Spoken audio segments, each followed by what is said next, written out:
There's a whole set of tools we can use internally to deactivate ourselves when we feel anxious, worried, angry. So one of those tools, of course, is just changing the way we breathe. Another tool is becoming aware of the full body and relaxing any tension or tightness. So let's set to work on developing these tools, which often go underutilized. We'll take 3 breaths together just to bring our practice into a bit of unison. So take a nice, smooth, long in-breath through the nose and lift the shoulders, if you like, up to the ears. So you're trying to touch your ears with your shoulders and then holding them there for a moment and then breathe out through the mouth and release those shoulders all the way down. See how far they can fall away from the ears. And then another in-breath, pulling in the belly as tight as you can. So you're like trying to tighten, and then breathe out through the mouth and soften the belly and keep softening it until there is just a nice soft experience. And then for our third breath, tighten any other muscles you like. Muscles in the face, the arms, the buttocks, the legs, the fists, anything you want to tighten, and then hold it, and then as you breathe out, release. So we've already given ourselves now one basic tool, which is you can think of the in-breath and holding the in-breath as a way to enliven the mind and the body. And you can think of the long out-breath as a way to soften your experience, develop ease, develop a greater degree of tranquility. So those 2 tools.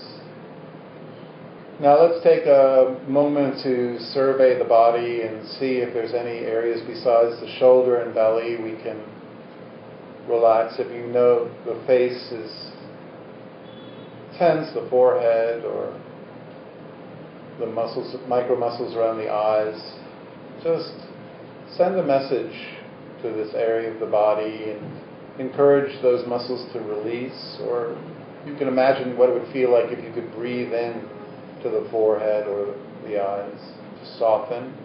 And then the area in the back of the neck, see if you can encourage those muscles to release. And then we've already worked on relaxing the shoulders, but see if you can very gently, however it feels good to you, gently tuck your shoulders back a little bit, pull them back so that you're opening up your chest. And then if you feel any tightness in the palms of the hands, really soften those so that I often use the palms of my hands as a place for the mind to go when I feel any stress. So I try to keep my palms as soft. And the palms can be a real sanctuary for the mind. Releasing any tightness in the belly, really soft belly, and then down the buttocks, thighs, shins, all the muscles of the legs. Just see if you can first release the left and then the right.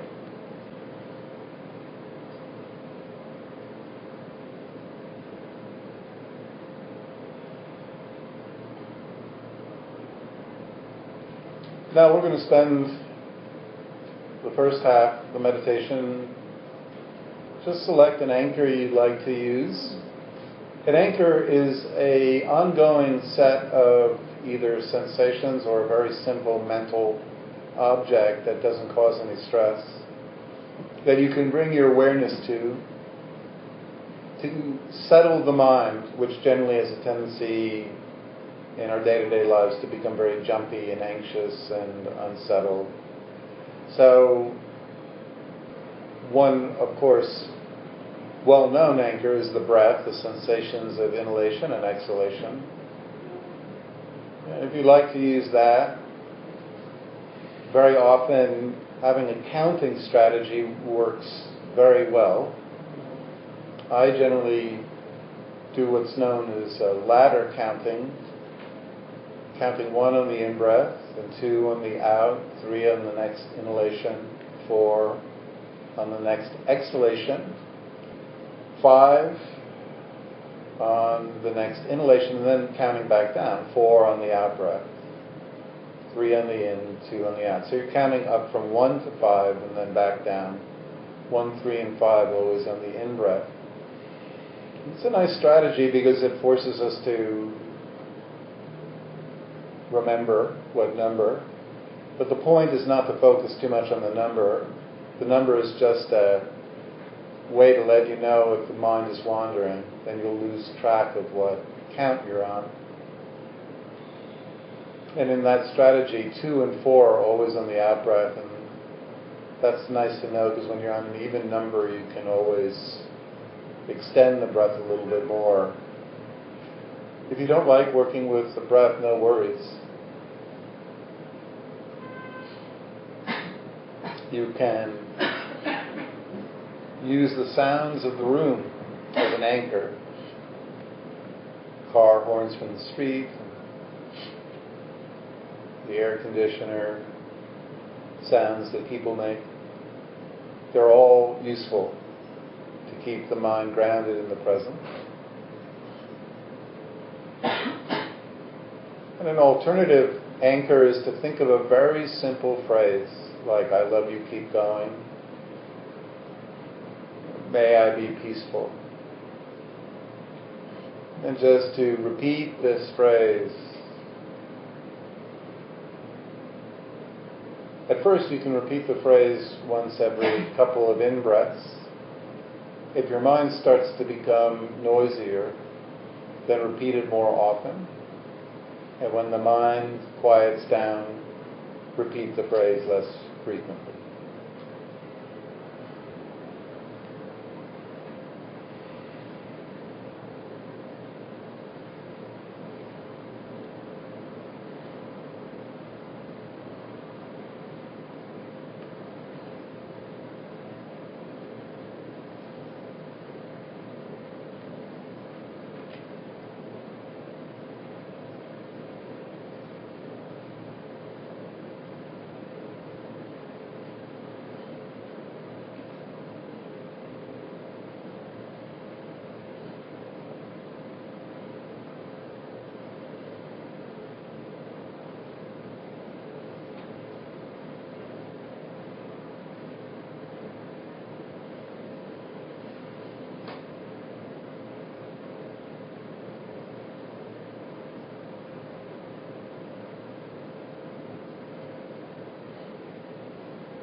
So for the second part of the meditation, you can continue to work with your anchor if you like, or you can open the mind to a more spacious awareness. So it's not getting rid of sounds or the breath or body awareness. We maintain awareness, but we add a soft awareness as well of the contact sensations with the floor and our clothes, the shifting of energy in the mind from times of being tired, groggy, less than alert, to times when we're very alert, to times where we're almost jumpy with energy. Awareness of the moods of the mind. So there might be times when we feel anxious or worried, or times where we feel very relaxed, at ease, times where we feel scattered, problem solving. There's the lights flickering behind the eyelids. So there's a lot of events occurring in the present moment, and then on top of all this, there's those visual and auditory thoughts that the mind likes to create when we don't feel we need to attend to anything external. Very often the mind will then go into a mode where it starts to think about the past or the future, fantasize about alternative ways life could have played out. Thoughts, when they're visual, they appear behind the eyelids as images, and when they're auditory, they're words that we hear near the ears. And just like a television set suddenly being turned on in a room, our thoughts tend to be very compelling to the mind. They tend to dominate our attention. So when the television in your mind turns on and you start thinking, rather than turn it off or become completely captivated by the web it's spinning and feed it with more attention, see if you can hit the pause button, allow whatever image or message is to be on screen, and then bring your awareness back into the body and see how this thought has affected your breathing. Has it added more stress to your body, or has it reduced stress? What has it done to your awareness of sounds, external sensations? And then just allow that frozen image, that thought that's interrupted, just to be in the background, and just keep awareness on all the sensations that are available. There's so much insight we can gain from seeing how thoughts try to gain our attention, how they affect us, how we could be with thoughts without allowing them to dominate us.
So we're going to begin the transition from the meditation, which I like to do very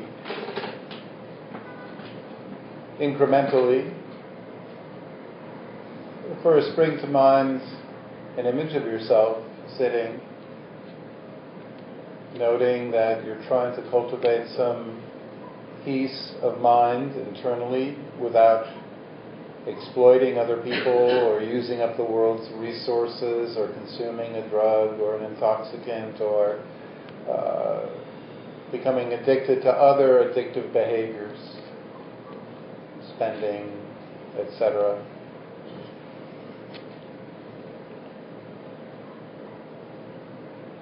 So not only are you cultivating something that's extremely worthwhile, which has numerous documented mental and physical benefits, but of course, if we learn how to deactivate ourselves when stressed or angry needlessly,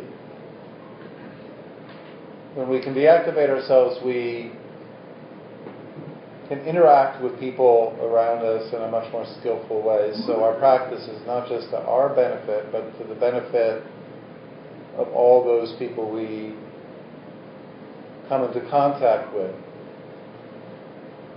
And furthermore, it's a blameless practice, always available.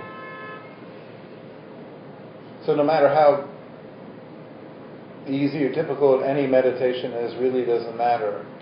Simply the intention to cultivate inner peace is a worthy goal, and it's worthy of taking a moment to develop a sense of recognition of our efforts, to feel good about your practice. When I ring the bowl, rather than simply opening your eyes and looking around, which essentially tosses away all of the benefits, what you want to do is use this opportunity, the sound of the bowl, use it as an opportunity to slowly open up the eyes and reintegrate sight with all the other senses, awareness of the body, breath, mood, mind, so that sight doesn't dominate and push away to the background all your inner awareness.